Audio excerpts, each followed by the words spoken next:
The state of emergency allowed restaurants to sell alcohol to go, and that ends tomorrow. Many in the restaurant industry have lobbied to make this a permanent state law.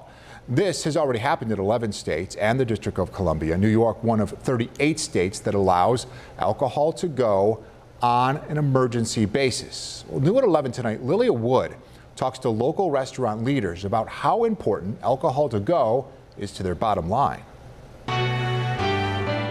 To-go alcohol sales are drying up in New York. It's our customers who are going to miss it. So they'll call and get their dinner and a glass of wine. Well, now they can't do that. The end of New York's state of emergency means restaurants can no longer sell alcohol to go. Co-owner of the Glen Park Tavern, Ellie Granauer, says she does not understand why customers can no longer take out hard alcohol or a glass of wine. We can sell a 6-pack of beer.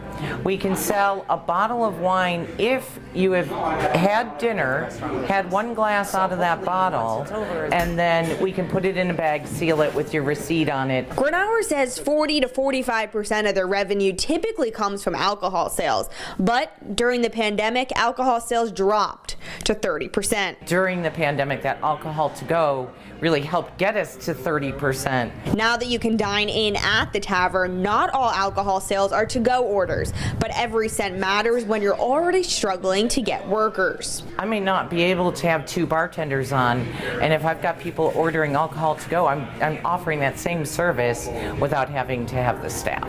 The Glen Park Tavern is not the only restaurant that doesn't want to-go alcohol sales to end. The CEO and president of the Chamber of Commerce in Amherst tells me every restaurant can use the extra income. And this was one that I think was just an easy win for these restaurants at a time when they're just getting back on their feet, at a time when we're starting to re-engage in the economy, and there was really no reason to let this expire. The New York Restaurant Association previously called on the state to pass legislation to make alcohol to go permanent.